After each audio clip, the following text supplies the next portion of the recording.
Ketika Rasulullah dapat perintah 50 sholat, itu Nabi Ibrahim pertama yang dilewati karena di langit paling atas dibanding nabi-nabi yang lain. Itu Nabi Ibrahim diam karena beliau tidak punya tradisi protes. Semua nabi diam karena Allah memerintahkan, pasti sudah bagus lah, sudah diukur kekuatan hambanya. Tapi ketika Nabi Musa, beliau orang pertama komplain. Dapat apa kamu ya Muhammad? Dapat 100 sholat, dapat 50 sholat. Apa komentar Nabi Musa? Umat saya lebih gagah-gagah, lebih keren-keren. Pernah saya uji itu tidak ada yang mampu, apalagi umat kamu. Maka kamu mintalah keringanan. Fas'alhut takhfif, kamu harus minta keringanan. Masyhur itu riwayat itu. Kemudian Nabi minta keringanan, sama Allah dipotong hanya 5. 5 masih 45, dipotong lagi 5 masih 40, sampai 9 kali pemotongan. Akhirnya jadi 5 sholat. Itu satu menjadi pelajaran bahwa hubungan dengan Allah Ta'ala itu tidak perlu malu, karena Allah itu suka kalau dimintain. Mestinya kan dipotong 5 minta lagi sungkan, dipotong lagi 5 minta lagi sungkan, tapi ternyata berkali-kali. Bahkan ketika sudah 5 itu Nabi Musa masih bilang, ya Muhammad minta lagi keringanan.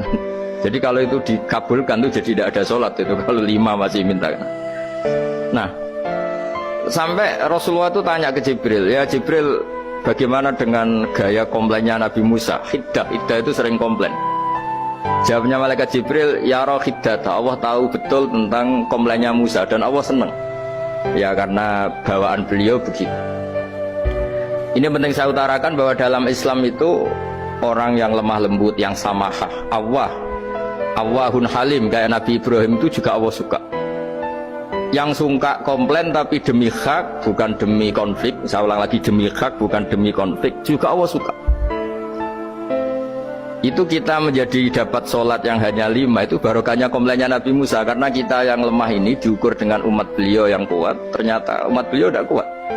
Barokahnya tidak kuat itu dipakai tolak ukur, apalagi umatmu ya Muhammad. Kemudian itu yang menjadikan Nabi sebagai orang yang sangat tawaduk, karena yang merintahkan itu senior. Meskipun kita tahu Nabi Muhammad itu Sayyidul Awwalin wal Akhirin, tapi secara lahir, secara jusmani beliau lahir paling belakang. Dan secara lahir juga beliau Nabi paling terakhir. Jadi secara hukum adab beliau harus sopan. Tentu sopan itu jadi panutan kita. Meskipun kita tahu hakikat beliau adalah Sayyidul Awwalin wal Akhirin secara hakikat. Nanti kita bicara lebih jauh tentang jusmani dan rohani. Nah akhirnya keturutan sampai 5 sholat yang kita lakukan sekarang itu barokahnya komplainnya Nabi Musa.